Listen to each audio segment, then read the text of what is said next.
सत्संगत जी, प्रेमा ने बोला।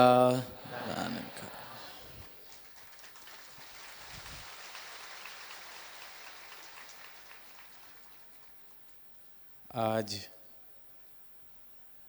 महाराष्ट्र के 57वें वार्षिक समागम का ये दूसरा दिन, और जब से सदगुरु माता जी ने पिछले वर्ष ये इशारा दिया कि अगला महाराष्ट्र का समागम नागपुर की धरती पर होगा, तब से ही जिस प्रकार से उत्साह यहाँ के संतों का हमेशा ही एक मिसाल दी जाती है महाराष्ट्र के संतों की, कि किस तरह जज्बा है सेवा का, भक्ति का, प्रेम का। तो बखूबी यहाँ भी नागपुर में वैसा ही जज्बा, वैसा ही उत्साह, वैसा ही हर्ष, एक वैसा ही उत्सव हम सब अपनी आंखों के सामने देख रहे हैं। और बहुत ही सौभाग्य है कि इसका भाग बनने का अवसर हम सबको मिला। संतों ने अपनी वाणी से, चाहे गा के चाहे कह के, सुकून अंतर मन का, द पीस विद इन, स्थिरता, परमात्मा, निरंकार, इन सब के ऊपर अनेकों भाव साझे किए। और हर भाव जो साझा किया जा रहा है या किया जाता है इस मंच से, किसी के भी द्वारा, बड़े बुजुर्ग, नौजवान, बाल संत, किसी के भी द्वारा कोई भी भाव अगर यहाँ रखा जाता है तो वो उसके पीछे सिर्फ और सिर्फ जो नियत है वो यही होती है कि ये जो राम रतन धन मेरे जीवन में आया, मैं संसार में आवाज़ दे सकूं कि आप सब भी इसी राम रतन धन को प्राप्त कर सकते हैं। यही नियत होती है कि मैं बता सकूं कि मेरे जीवन में जो करामात मेरे सतगुरु ने की है वो आप सबके जीवन में भी हो सकती है। कि मेरा सतगुरु किसी एक दो के लिए नहीं, पर इस पूरे संसार के लिए आया है। मैं ये आवाज़ दे सकूं और अपने जीवन से, अपनी इस बात से, अपने अनुभव से हर एक महापुरुष खुद को एक प्रमाण की तरह, एक सबूत की तरह दर्शाते हैं कि किसी और की बात नहीं, किसी और धर्म ग्रंथ की बात नहीं, किसी और के जिए हुए की बात नहीं, अपनी आप कही, अपनी आप बीती, घट घट में इस राम के संग रह के जो मैं जीवन जी रहा हूँ, उसी की कहानी आपको बता रहा हूँ। और फिर जब वो अपनी वाणी में किसी संत की वाणी का सहारा लेते हैं, किसी वेद ग्रंथ का सहारा लेते हैं, तो वो यही बता रहे हैं कि जो उसमें लिखा है बखूबी मैं भी जी के कह रहा हूँ, कि मैं मिला के देख चुका हूँ, बात बिल्कुल सटीक है। उन्होंने भी जी के कहा और आज मैं भी जी के कह पा रहा हूँ कि ये सत्य जीवन में आया है। और ये सत्य जीवन में आया है, ये परमात्मा जीवन में आया है, तो जीवन में मुझे प्रेम क्या है, सुकून क्या है, इसका कुछ बोध होना शुरू हुआ है। सदगुरु माता जी ने कल अपने प्रवचनों में रिपब्लिक डे के अवसर पर कॉन्स्टिट्यूशन की बात करते हुए कहा कि देश का तो संविधान आज के दिन लागू हुआ, इसको रिपब्लिक डे की तरह सेलिब्रेट किया जाता है। पर अगर एक मानवता का संविधान भी बनाया जाए और हर एक मानव, हर एक इंसान उस मानवता के संविधान को अपने जीवन का आधार बना ले। Sadhguru Mataji mentioned in her discourse yesterday that we are observing Republic Day today. We are observing the day when the Constitution of India came into being, was adopted. And then Mataji said that may we all, as humans, may we all also adopt a constitution of humanity in our lives, which is based on all human values. And may every human may all of us make that constitution the foundation of our lives. A constitution of humanity which talks about love, peace, brotherhood, oneness, a world without walls. And may all those values become the foundation of our lives. And then the world that we see today will definitely be a better place than what it is now. At least my world, the world as I know it. All of us, while we are living in this world, we also have formed our own little worlds, which consist of my own family, my colleagues, my friends. And if I start practicing this constitution of humanity, which is based on these values, at least my own world will be a much better place for me and for everyone who resides in it with me. तो इन्हीं भावों का जिक्र किया गया कि ये जो मानवीय गुण हैं, ये संविधान इस प्रकार अगर हर एक इंसान अपने जीवन में लागू कर ले, अपने जीवन में उसको आधार बना ले कि ये जीवन जिया जाएगा, तो इन गुणों के आधार पर प्रेम के, विनम्रता के, भाईचारे के, दीवार रहित संसार बनाने के लिए जो भी प्रयत्न करना है एक इंसान को, वो सारे प्रयत्न करेगा।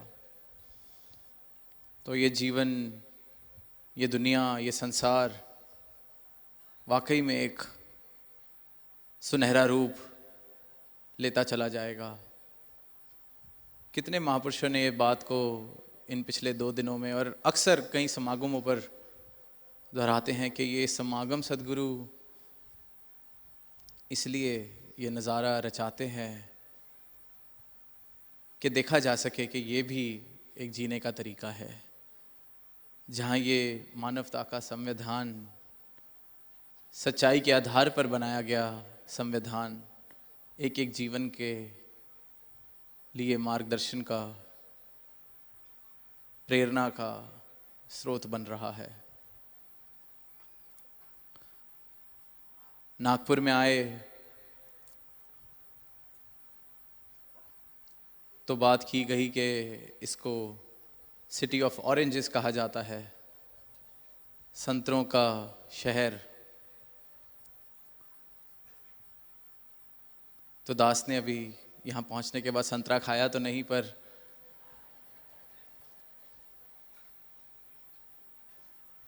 अभी हाल ही में सिक्किम में दास संतरा खा रहा था। तो जब यहाँ पहुँचे, सिटी ऑफ ऑरेंजेस सुना, तो भाव यही गया कि संतरे को जब हम देखते हैं तो जो उसका छिलका है हम उसको हटाते हैं, फिर एक एक करके उस संतरे की फाड़ी को खाया जाता है।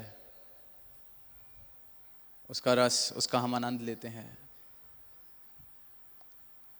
और फिर उस छिलके को फेंक दिया जाता है और कुछ नहीं रह जाता। तो भाव यही जा रहा था कि इसी प्रकार हमारा शरीर, जो ये स्थूल एक अस्तित्व हमने अपना समझा हुआ है, ये उस छिलके के समान है। जब ये ब्रह्म ज्ञान जीवन में आता है तो पता चलता है कि ये स्थूल शरीर मैं नहीं हूँ, I am not this body. और इस बात से हम राब्ता भी कर लेते हैं, मान भी जाते हैं कि हाँ, ये शरीर ने तो जाना है, तो वाकई ये शरीर मैं नहीं हूँ। तो ये पहला छिलका उस संतरे का उतरता है। फिर वो जितनी फाड़ियाँ हैं अंदर, वो सारे मेरे मन के जितने भ्रम हैं, अहंकार का कारण, भ्रम का कारण, दूरी का कारण, वैर का कारण, ईर्ष्या का कारण जो बनते हैं, फिर सद्गुरु अपनी कृपा से एक एक करके उनको भी हटाता चला जाता है। और फिर जब सब कुछ हट जाता है, जब सारे संतरों की फाड़ियाँ खाली जाती हैं, तो जो बचता है वही सुकून है, और वही इन्होंने हमें हमारे जीवन में दिया है। बात करी जाती है कि सुकून, परमात्मा, सत्य, तो ये सत्य है क्या? What is truth? तो सदगुरु माता जी अक्सर अपने प्रवचनों में फरमाते हैं कि जो बदल सकता है वो सत्य नहीं। Something which can change cannot be called the truth.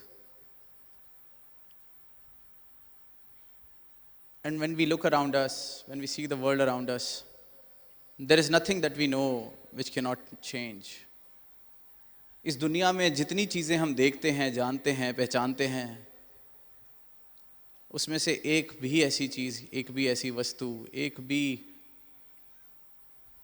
ऐसी जगह हम उंगली नहीं रख सकते जो कह दें कि ये है जो बदल नहीं सकता। सुबह सूर्य उदय, शाम को सूर्य अस्त। किसी प्रांत में गए इस वक्त तो वहाँ मौसम गर्मी का, किसी प्रांत में गए तो वहाँ बर्फ़ पड़ रही है, और जिस प्रांत में सर्दी है वहाँ कल गर्मी हो जाएगी। तो किसी भी बात की गारंटी नहीं। आज हम यहाँ हैं इस शरीर में, इस शरीर ने नहीं रहना। तो कुछ भी ऐसा अटल सत्य है जो हर एक चीज़, हर एक मौसम, हर एक वक्त, हर एक दिन स्थिर, एक जैसा रह सके, हम किसी भी चीज़ को नहीं कह सकते। अपने ही मन के भावों की बात करते हैं, वो मन के भाव कितनी जल्दी बदल जाते हैं। आज किसी के लिए दिल में प्रेम है, कल उसी से ईर्ष्या कर बैठते हैं। आज किसी के लिए दिल में सत्कार है, कल उसी से ही वैर कर बैठते हैं। तो मेरे मन के ये जो भावनाएं हैं, ये भी सत्य नहीं, ये भी बदल जाती हैं। आज दीन दुखियारा महसूस कर रहा हूँ खुद को, तो परमात्मा के चरणों में सर झुकाने के लिए उसी पल तैयार। कल जीवन में कोई ऐसा मौका आ गया जहाँ महसूस करता हूँ कि सब मेरे हिसाब से ही चलता है, बहुत बढ़िया चल रहा है, तो उस दिन इस शीश को झुकाना मुश्किल लगता है। फिर मैं बात करता हूँ और पूछता हूँ कि कहीं ये परमात्मा कुछ करता भी है या होता भी है, इसमें भी बदलाव। तो सत्य सिर्फ उसी चीज को कहा जा सकता है जो हर पल में स्थिर, हर पल में सत्य है। The only entity which can be called as truth is the one which never changes. And with Sadhguru's Brahm Gyan, the grace that Sadhguru bestows upon us, we realize what truth actually is. इनके ब्रह्म ज्ञान की कृपा से जिस जिसके जीवन में भी ये कृपा हुई है, ये ब्रह्म ज्ञान आया है। सद्गुरु ने नश्वर और शाश्वत को अलग करके दिखा दिया। जो ये चलता हुआ संसार है, चलता हुआ माया का रूप है, उसको सत्य से अलग करके बता दिया कि ये माया है और ये सत्य है। ये संतरे की फाड़ियाँ जब हट गईं तो जो रह गया वो ही सत्य है। और इस सत्य को ही प्राप्त करने के बाद जीवन में सुकून आ सकता है। और सुकून की परम अवस्था ही परमात्मा है, क्योंकि सत्य ही परमात्मा है, परमात्मा ही सत्य है और परमात्मा ही सुकून है। उससे पहले हम जितनी ही कोशिश कर लें, जितने प्रयास कर लें, जितने हाथ पैर मार लें, कुछ देर के लिए शांत हो सकते हैं, पर फिर कोई लहर उठती है, फिर कोई ऐसी बात होती है। तो जिसने इस माया को, इस नश्वर माया को जान लिया, पहचान लिया और उसको अलग करके इस सत्य का बोध कर लिया, उसके जीवन में सद्गुरु के ज्ञान से हर पल में सुकून। सद्गुरु माता जी ने कल कहा कि एकत्व इस परमात्मा के साथ बन जाए तो जीवन में सुकून का अनुभव किया जा सकता है, जीवन में शुक्राने वाले भाव आ जाते हैं। हम कितनी बार उन पंक्तियों को सुनते भी हैं, दोहराते भी हैं कि एक अला जाना, एक अला माना, एक को जानो, एक को मानो, एक हो जाओ।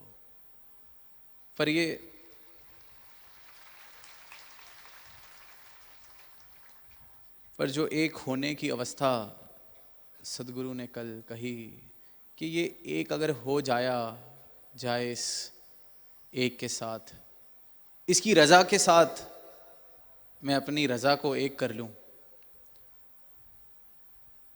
तो जीवन में सुकून शामिल होना शुरू हो जाता है। इसकी रज़ा में और मेरी रज़ा में भेद ना रहे, फर्क ना रहे, संघर्ष मेरे जीवन से इस प्रकार से ख़त्म हो जाए कि मैं इसकी रज़ा में बहने को तैयार हूँ, तो सुकून जीवन में शामिल हो जाता है।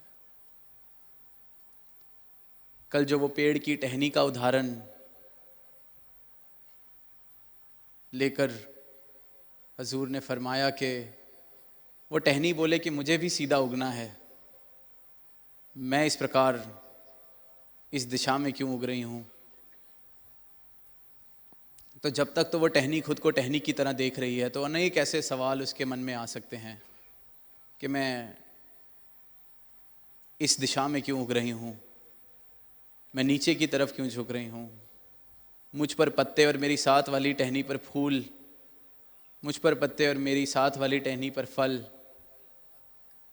जब तक तो खुद को टहनी समझ रही है, तब तक ये सारे सवाल उसके मन में आने लाजमी हैं। पर जब उसको इस बात का बोध करा दिया जाए कि असल में तू टहनी नहीं, तू पेड़ ही है, तेरा अस्तित्व टहनी का नहीं, इस पेड़ का ही है, तो ये बोध उसकी सारी इन शंकाओं को, सारे इस देखने के नज़रिए को बदल देता है कि मैं टहनी की तरह जीवन जी रही थी, पर अस्तित्व मेरा विशाल, कितना विशाल, मैं पूरे का पूरा पेड़ ही हूँ, मैं पेड़ से अलग थी ही नहीं। और यही इंसान की हालत है। हम अक्सर वो बूंद और सागर की बात करते हैं कि बूंद सागर में मिल जाए तो सागर हो जाए, पर हम सुनते हैं, कहते हैं, फिर सुनते हैं, फिर कहते हैं, पर अक्सर इस बात से अपने जीवन को संचालित नहीं कर पाते। जीवन की जो मेरी गाड़ी चल रही है उसमें इस बोध को शामिल नहीं कर पाता। आज अष्टवक्र गीता का सहारा लेते हुए बच्ची ने कहा कि द्वैत ही दुख का मूल है। वही बात कि एकत्व जीवन में नहीं आया, मैं खुद को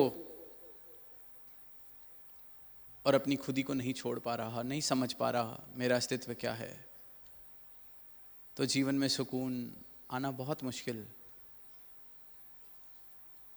क्योंकि समर्पण जीवन में नहीं आएगा तो एकत्व भी नहीं आ सकता, एकत्व जीवन में नहीं आएगा तो जीवन में शिकवा, दरार, संघर्ष, इस परमात्मा के साथ ही संघर्ष में करता चला जाऊंगा।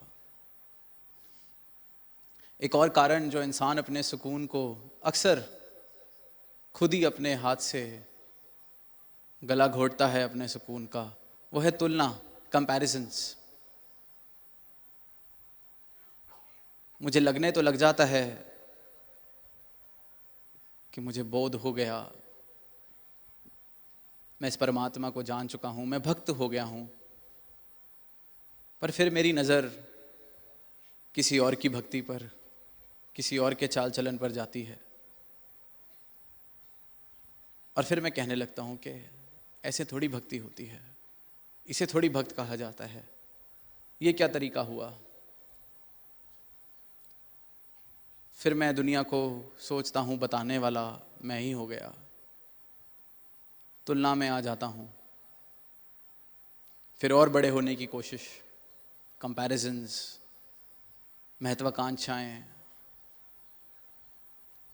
शब्द तो मेरे ये कह रहे हैं कि जीवन में आनंद है, जीवन में सुकून है, जीवन में परमात्मा है, मेरे पास ब्रह्म ज्ञान है, पर ये कैसा सुकून, ये कैसा परमात्मा मेरे जीवन में है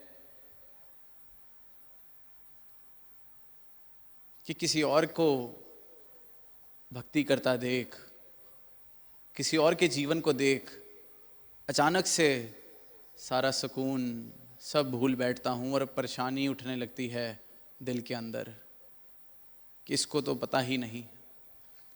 तो वाकई ही कोई ज्ञानी हो जाए, ब्रह्म ज्ञानी हो जाए, सुकून को, परमात्मा को प्राप्त कर ले, उसकी अवस्था तो इतनी सहज हो जाए कि वाकई अगर कोई ऐसी बात भी है तो उससे उसका सुकून नहीं खराब हो सकता।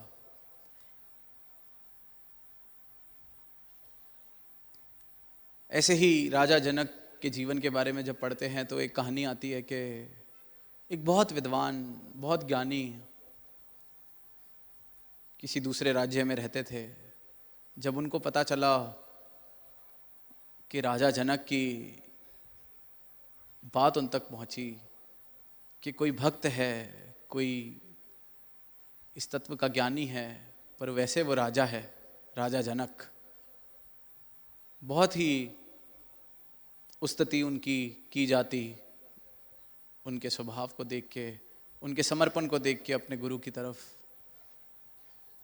तो जब ये खबर उस विद्वान ज्ञानी व्यक्ति के पास पहुंचती है तो वो सीधा ही ये कहता है कि एक राजा कैसे भक्त हो सकता है।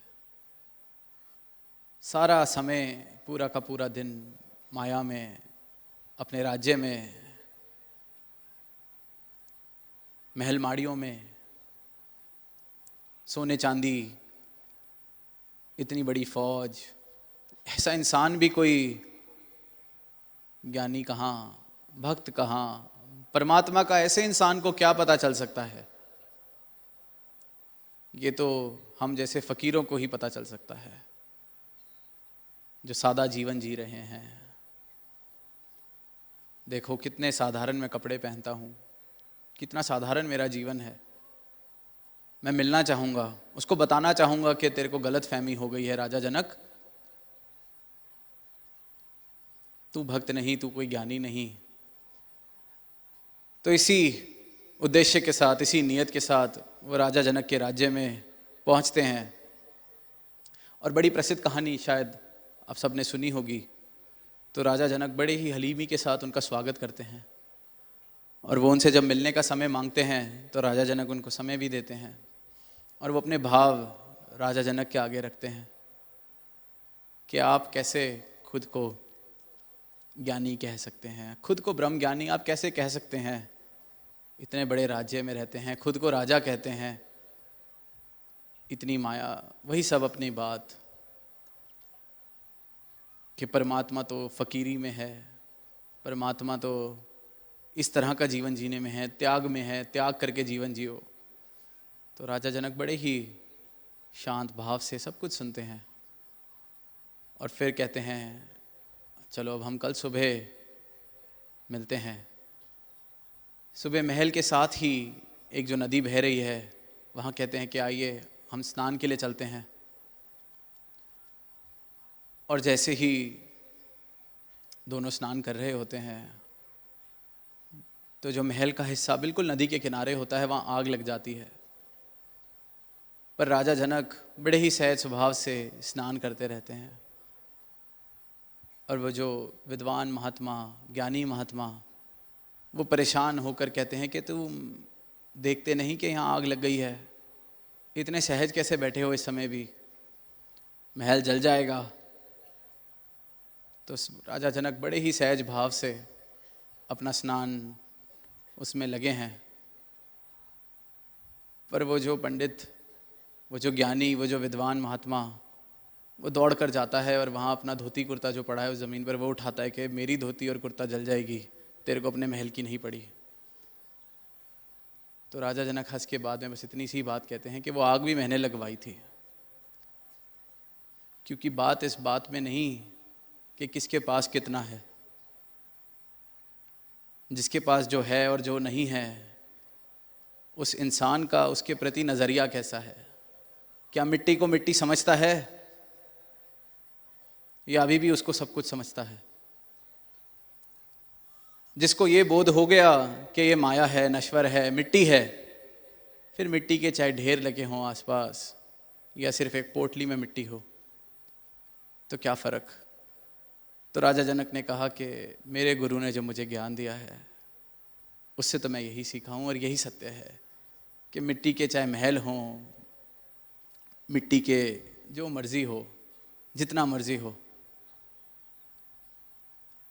मेरा रस उसमें से ख़त्म हो चुका है, पर आपका अपने धोती कुर्ते में से रस अभी ख़त्म नहीं हुआ था।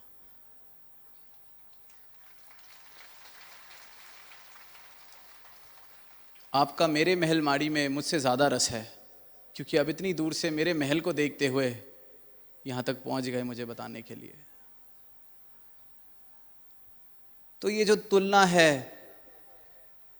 कि भक्ति कैसे करी जा सकती है, क्या होता है, भक्ति करने का एकमात्र तरीका देश काल ते समय मुताबिक सदगुरु जी में चलाना है। वक्त का पैगंबर, वक्त का सदगुरु जो कह दे उसको अपने जीवन में लागू कर लेना, वैसे ही अपना जीवन जी लेना भक्ति है, वही समर्पण है। और जिसके जीवन में ये भक्ति, ये समर्पण आ जाए, ऐसा हो ही नहीं सकता कि उस जीवन में सुकून की सुगंध ना आए, सुकून बस ना जाए। और सदगुरु जब ब्रह्म ज्ञान देते हैं तो ये परमात्मा से जब मिलवाते हैं, दर्शन कराते हैं इस परमात्मा के, सत्य के, इस विराट स्वरूप के, तो वो बात भी हम अक्सर सुनते हैं कि शाहरग से भी नज़दीक जो परमात्मा है उसके मैं दर्शन कर लेता हूँ। पर उससे पहले वाली जो अवस्था है वो जो लिखी गई है कि कस्तूरी कुंडल बसे मृग ढूंढे बन माही, ज्यों घट घट में राम है दुनिया देखे नाही। कि वो जो कस्तूरी की खुशबू जिसके पीछे वो मृग जिसको ढूंढते हुए, जिसको सूंघते हुए पागल हुआ जा रहा है कि ये खुशबू कहाँ से आ रही है, इस खुशबू तक मैं पहुँच सकूं, उसको पाने की चाहत में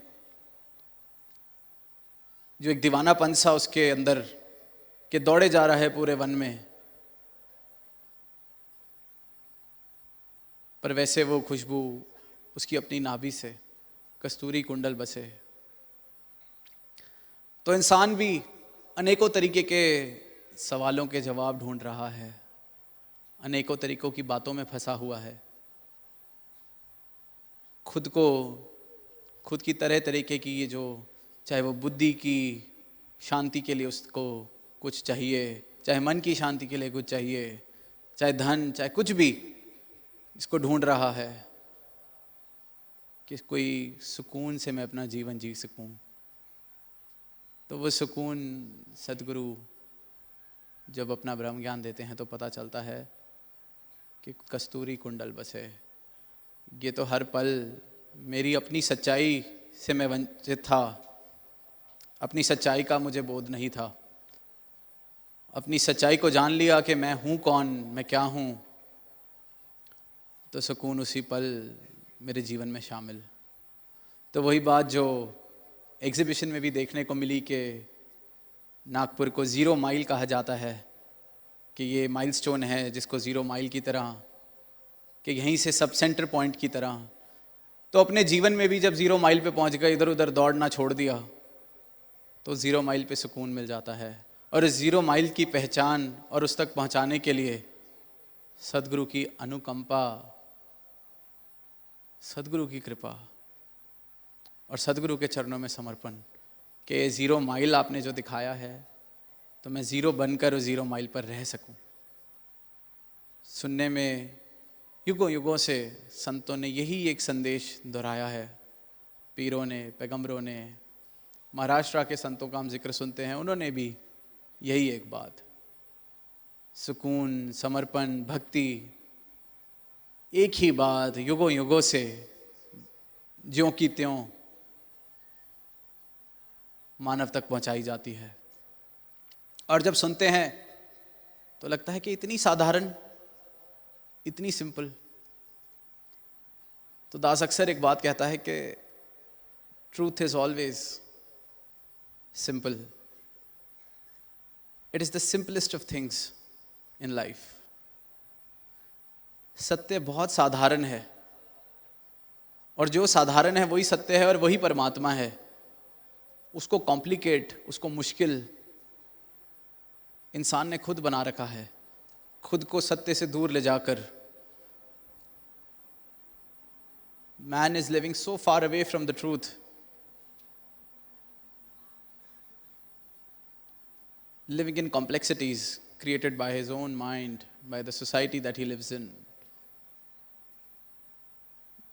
But the real truth is very simple. And although it is very simple, still it is the most difficult thing to understand and live. चाहे सत्य जितना भी सरल और साधारण है, उतना ही मुश्किल इसको अपने जीवन में उतारना, उतना ही मुश्किल इसको जीना। और इसी मुश्किल को हल सतगुरु कर देते हैं। हर मुश्किल का हल सतगुरु है। कल भी सतगुरु सी, अज भी सतगुरु है। एक एक मुश्किल, इतनी साधारण सी बात को मनुष्य ने अपने लिए इतना कॉम्प्लिकेट, इतना मुश्किल कर लिया है, खुद उलझ के बैठ गया है अपने बनाए हुए जाल में। मकड़ी जैसा हाल है। उसको लग रहा है कि मैं बहुत सुंदर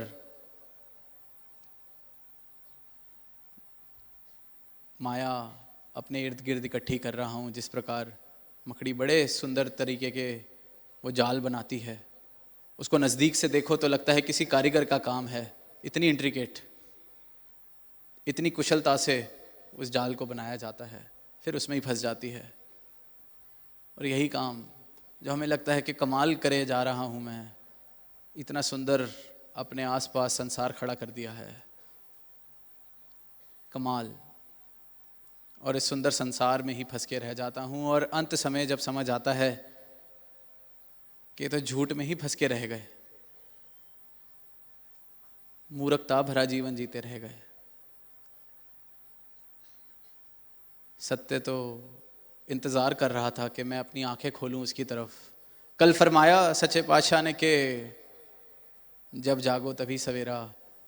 इस बात को हम सुनते हैं फिल्मों में, बातों में, किताबों में। किसी भी काम के लिए कुछ भी करना हो तो जब इंसान जाग जाए तभी सवेरा। और फिर कहा कि ये परमात्मा का सवेरा तो हर पल चढ़ा हुआ है। किसी चीज़ की देरी है या इंतज़ार है तो अपनी आँख खोलने की। तो ये परमात्मा का सूर्य उदय जो कभी अस्त नहीं होता, हमेशा चढ़ा हुआ है। बस रास्ते से धुंध को हमें हटाना है, और वह धुंध अपना ये जो माया रूपी चश्मा है उसको उतार के, ये जो आँख मैंने बंद की हुई है इस सत्य के सूर्य की तरफ, उसको बंद करके, उसको खोल के इसको प्राप्त किया जा सकता है। तो अंत में दास यही अरदास करेगा कि जो सदगुरु का ब्रह्म ज्ञान बहुत ही सहज में हम सबके जीवन में, हम सबकी झोली में आया है, ये हम सबके जीवन में भी उतने सहज में आ सके। और ये जो सुंदर रूप, भव्य नज़ारा महाराष्ट्र के समागम का नागपुर में बना है, तो सभी संतों को, सभी महात्माओं को इसकी बहुत बहुत मुबारक।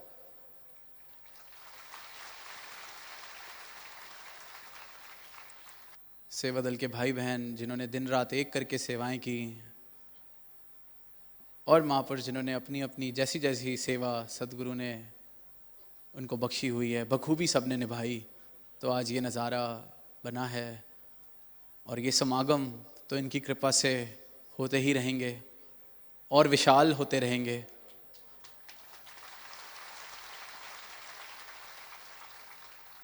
पर हमारे जीवन में भी हमारी रूह का इस परमात्मा से संगम हो जाए, समागम हो जाए। साथ संगत जी प्रेमा ने बोला धन्यवाद।